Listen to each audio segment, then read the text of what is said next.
and just like to welcome the Minister to the House. I want to start off by paying tribute to a woman that we only know as Isabella. But that woman died because of a rollback on abortion provision in Poland as a result of a Supreme Court judgment. A woman whose name, like Savita, we shouldn't know. From Texas to Poland, in between and worldwide, reproductive rights and abortion rights are contested.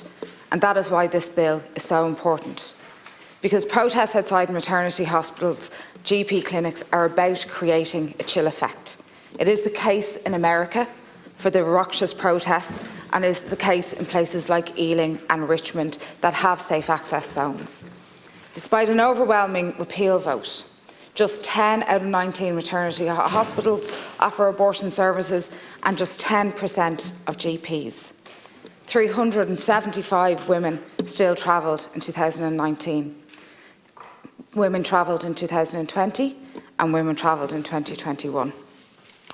All these issues need to be addressed urgently in the repeal review, and I'm disappointed that it is November and still the process has not commenced. But I came in today to ask the Minister a very specific question, and I want a very specific answer, because this doesn't require legislation to pass, it requires legislation that has already been passed.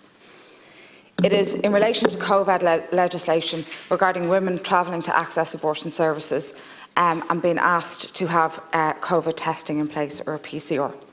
When seeking terminations abroad, women undergoing urgent and necessary medical treatment therefore should be exempt under the COVID regulations. And it says the person returning to the state, having travelled to a state for an unavoidable, imperative and time-sensitive medical reason. It's clear in the regulations that abortion services are exempt.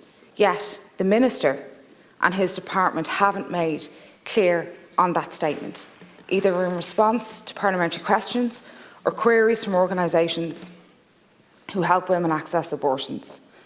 Those travelling for access are expected to get a private PCR test coming back into Ireland if they're not vaccinated. This has to happen within a very specific time frame, in a private clinic, and mostly women who underwent a surgical abortion, as it would have been after 12 weeks. This adds to both the stress and the costs in what is already a very difficult situation. I want to ask you, Minister, why this is happening, and why has your department refused to clearly state that access to abortion is a necessary, time-sensitive medical procedure for women travelling? Can you make a clear statement in this House here that accessing abortion abroad is an exempted medical procedure under the Act?